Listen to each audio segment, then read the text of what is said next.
Hi everyone, welcome back to my channel. कैसे हो आप सभी? आई एम श्योर कि आप सभी लोग ठीक होंगे। तो चलिए हम लोग आज का वीडियो स्टार्ट करते हैं। इस वीडियो में हम लोग डिस्कस करने वाले हैं एथिक्स इन नर्सिंग रिसर्च। ठीक है, काफ़ी इंपॉर्टेंट क्वेश्चन है और मैं आपको बहुत ही सिंपल और इजी लैंग्वेज में समझाऊंगी। ठीक है, तो चलिए स्टार्ट करते हैं।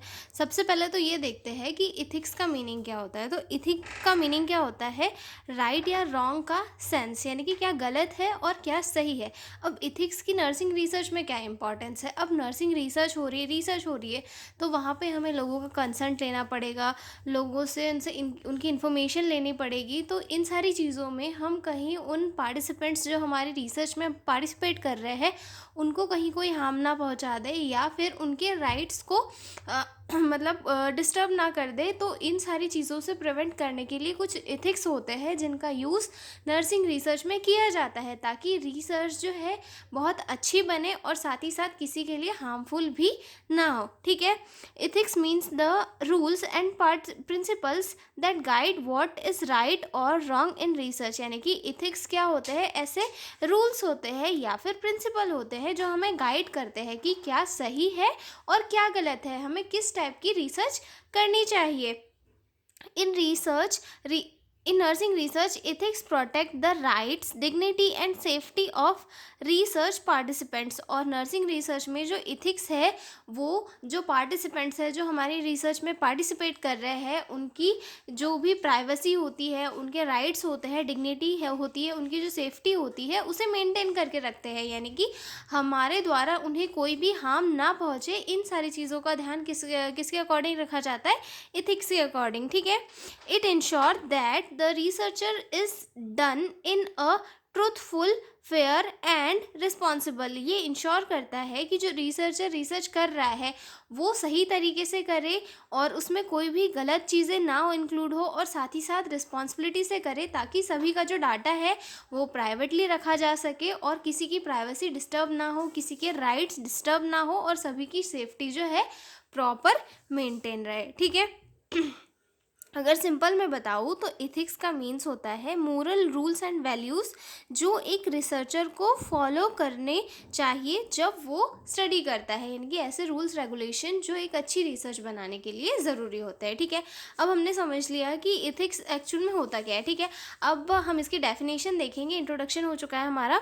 Research ethics are the principle that guide the researcher to conduct research honestly and responsibility without harming the participants। यानी कि नर्सिंग रिसर्च में इथिक्स क्या होते हैं? ऐसे प्रिंसिपल्स होते हैं जो रिसर्चर को गाइड करते हैं कि उसे रिसर्च कैसे कंडक्ट करनी है, ऑनेस्टली कंडक्ट करनी है, साथ ही साथ रिस्पॉन्सिबिलिटी के साथ करनी है और बिना किसी को हार्म किए। यानी कि जो पार्टिसिपेंट्स उसकी रिसर्च में पार्टिसिपेट कर रहे हैं उनको बिना हार्म किए हुए उसे रिसर्च कंडक्ट करानी है। ठीक है, ये डेफिनेशन किसके अकॉर्डिंग है?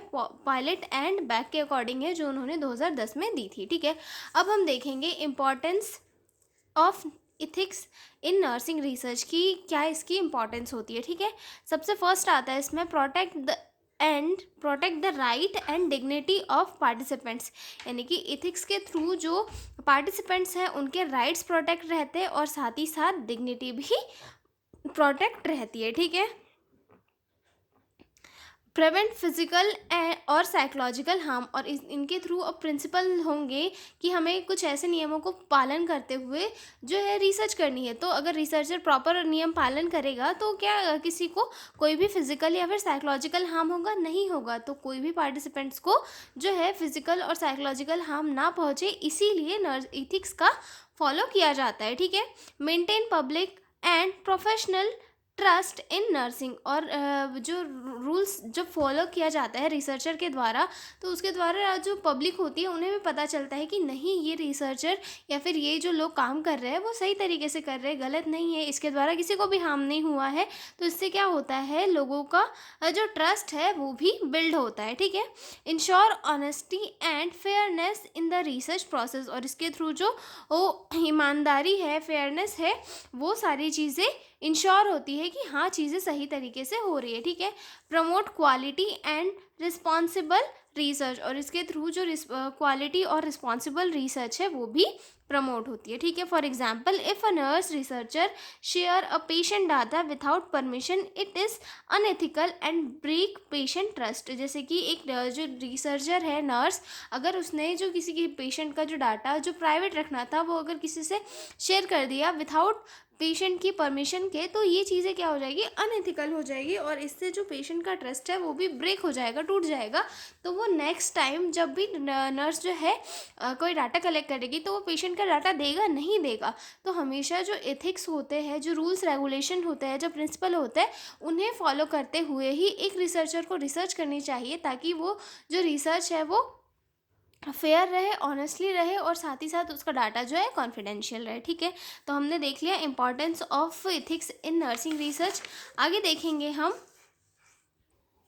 Basic ethical principle in nursing research, यानी कि कुछ जो नर्सिंग प्रिंसिपल्स होते हैं, जो कुछ इथिक्स प्रिंसिपल होते हैं जो नर्सिंग रिसर्च में इंक्लूड किए जाते हैं, हम उनको अब डिटेल में देखेंगे, ठीक है। ये टोटल 7 है, मैं एक एक बता देती हूँ। फर्स्ट आता है इसमें इन्फॉर्म कंसेंट, सेकेंड आता है बेनिफिशेंस, देन थर्ड आता है नॉन मैल्फियंस, देन फोर्थ आता है respect for human dignity, then fifth आता है scientific honesty and integrity, then sixth आता है right to privacy, then seventh आता है confidentiality and anonymity, then eighth आता है वॉलेंट्री पार्टिसिपेशन, देन नाइन्थ आता है जस्टिस। ओके, हम एक एक को अब डिटेल में देखेंगे, ठीक है। सबसे फर्स्ट आता है इसमें इन्फॉर्म्ड कंसेंट, यानी कि इन्फॉर्म्ड कंसेंट यानी कि हम जब किसी से भी इन्फॉर्मेशन कलेक्ट कर रहे हैं तो हमेशा उसे फुल इन्फॉर्मेशन देनी होती है कि हम ये रिसर्च कर रहे हैं, हमारी स्टडी ये है, या हम इस पर्पज़ के लिए स्टडी कर रहे हैं, हमारे जो स्टडी है उसमें ये पर्पज़ होने वाली है, तो क्या हम आपका डाटा कलेक्ट कर सकते हैं? अगर आपकी परमिशन हो तो हम आपका डाटा कलेक्ट कर सकते हैं। तो ये होता है इन्फॉर्म कंसेंट। जैसे कि एक सर्जरी के पहले पेशेंट का कंसेंट लिया जाता है, उसके अटेंडर का कंसेंट लिया जाता है, तो वैसे ही नर्सिंग रिसर्च में भी किया जाता है कि पेशेंट से पहले कंसेंट लिया जाता है रिटर्न वाले इसमें कि आपका डाटा हम कलेक्ट कर सकते हैं हमारी थीसिस के लिए, हमारी स्टडी के लिए। अगर पेशेंट हमें पॉजिटिव वे में लेता है कि ठीक है आप हमारा डाटा ले सकते हो, तो तभी हम उनका डाटा ले सकते हैं, वरना अगर पेशेंट ने मना कर दिया तो हम उनका डाटा जो है कलेक्ट नहीं कर सकते, ठीक है। Inform consent, the participant must be given full information about the study, its purpose, procedure, risk and benefits. Participants should be voluntary, not forced.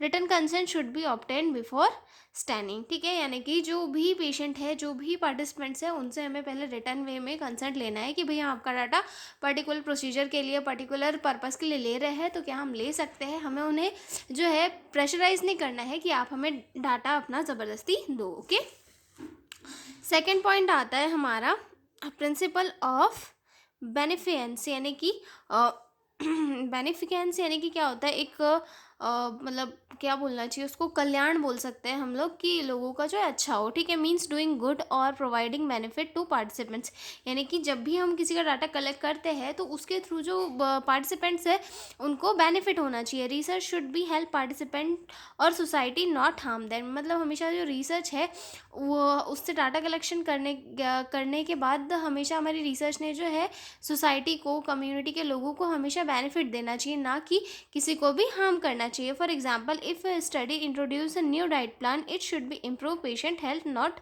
Version it. यानी कि हम जब कोई भी रिसर्च करते हैं, जैसे कि कोई पर्टिकुलर नर्स है, उसने डाइट प्लान के ऊपर स्टडी की, रिसर्च की, और उसने और एक अच्छा डाइट प्लान तैयार किया जिसके थ्रू जो है पेशेंट को और ज़्यादा इम्प्रूवमेंट फील हो रही है। जैसे कि कोई डायबिटिक वाला पेशेंट है और उसकी बॉडी में उसे और ज़्यादा इम्प्रूवमेंट अच्छा फील हो रहा है, तो ये क्या चीज़ें होगी पेशेंट के लिए, पेशेंट के लिए ये चीज़ें अच्छी होगी, ना कि बुरी। मतलब जो रिसर्च की है पर्टिकुलर पर्सन ने, उससे उसका क्या हुआ, अच्छा हुआ, उसको बेनिफिट मिला और उसकी हेल्थ जो है और अच्छी हुई, ठीक है। तो ये सेकंड प्रिंसिपल आता है कि जो भी रिसर्च हो रही है उसके थ्रू पेशेंट को बेनिफिट्स मिलना चाहिए, ठीक है। देन थर्ड आता है नॉन मेलिफियंस, यानी कि किसी को भी हार्म नहीं करना चाहिए, ठीक है। Research should not cause physical और इमोशनल और साइकोलॉजिकल हार्म, यानी कि रिसर्च के थ्रू किसी को भी फिजिकल साइकोलॉजिकल हार्म नहीं होना चाहिए। अवॉइड यूजिंग अनसेफ ड्रग और painful procedure during data collection, यानी कि जैसे कि हम कभी डाटा कलेक्शन कर रहे हैं, जैसे कि किसी किसी मेडिसिन वगैरह के इफेक्ट के लिए कई बार ड्रग इंजेक्ट किए जाते हैं, तो उस कंडीशन में कोई कोई हार्मफुल ड्रग कभी भी इंजेक्ट नहीं करना चाहिए, क्योंकि हो सकता है उससे पेशेंट की कंडीशन लाइफ थ्रेटनिंग हो जाए या फिर उसके पेशेंट की कंडीशन की जान चली जाए। तो मतलब ये सारी चीज़ें कभी भी रिसर्च में नहीं होनी चाहिए। डाटा कलेक्शन करने के लिए हमें कोई भी ऐसा स्टेप नहीं उठाना है कि जिससे पेशेंट की या फिर पार्टिसिपेंट्स का कोई भी हार्म हो सके, ठीक है।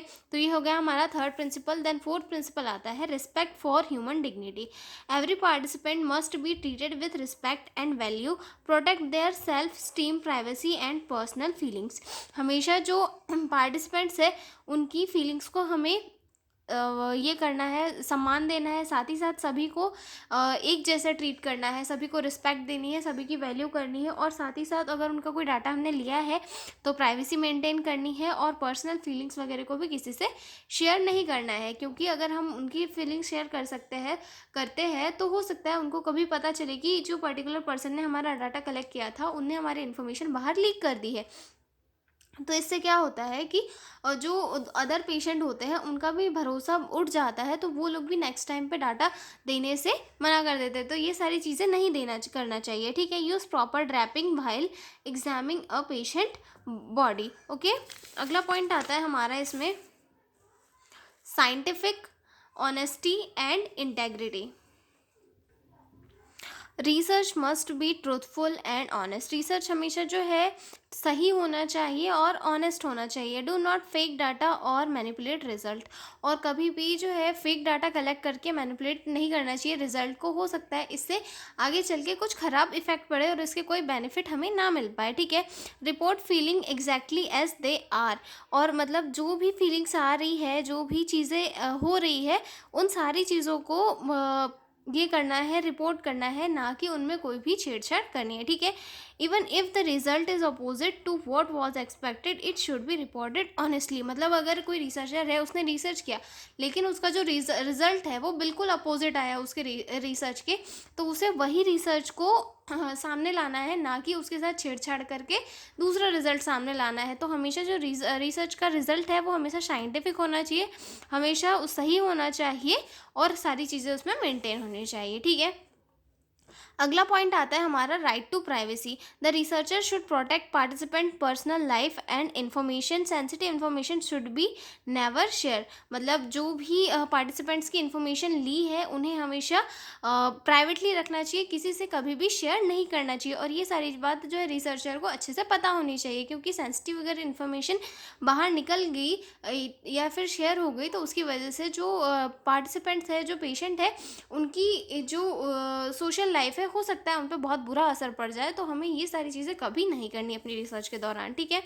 अगला पॉइंट आता है हमारा कॉन्फिडेंशियलिटी एंड एनोनिमिटी, यानी कि keep all information private and secret, do not reveal participant name और आइडेंटिटी इन रिपोर्ट्स। यानी कि कभी भी हमें जो पार्टिसिपेंट्स हैं उनका नाम और उनसे रिलेटेड कोई भी चीज़ जो है हमारी रिपोर्ट में शेयर नहीं करनी है। मतलब नाम को हाइड करके उनसे रिलेटेड इन्फॉर्मेशन हम शेयर कर सकते हैं। मतलब उनकी पर्टिकुलर डिसीज़ के ऊपर अगर हम स्टडी कर रहे हैं तो उस डिसीज़ से रिलेटेड हम इन्फॉर्मेशन वगैरह बता सकते हैं, लेकिन उन पेशेंट का नाम वगैरह ये सारी चीज़ें कभी भी शेयर नहीं कर सकते। जैसे कि XYZ पेशेंट लिख दिया और डिसीज़ के बारे में डिस्क्राइब कर दिया, ठीक है। तो इससे क्या होगा, पेशेंट का डाटा भी प्राइवेट रहेगा और साथ ही साथ स्टडी भी अच्छे से की जा सकती है, ठीक है। अगला पॉइंट आता है voluntary participation. Participation must be voluntary, not forced और pressured. Participant can withdraw from the study any time without punishment. मतलब वॉलेंट्री पार्टिसिपेशन होना चाहिए, यानी कि किसी को भी फोर्स नहीं किया जाना चाहिए, प्रेशर नहीं किया जाना चाहिए पार्टिसिपेट करने के लिए, क्योंकि हो सकता है पार्टिसिपेट करने से के बाद में पेशेंट का मन ना हो रिसर्च में आगे कंटिन्यू करने का। तो रिसर्चर की रिसर्च से जो पेशेंट है वो अपने आप विड्रॉ हो सकता है, निकल सकता है। उसे बिना किसी परमिशन के रिसर्च से निकलने का हक है, तो उसे कोई भी पनिशमेंट नहीं दिया जाना चाहिए, ठीक है। अगला पॉइंट आता है justice. All participant should be treated fairly and equally, no discrimination based on caste, gender and और रिलीजन। हर एक पेशेंट को, हर एक पार्टिसिपेंट को कास्ट, जेंडर के कारण कभी भी जो है जज नहीं करना चाहिए।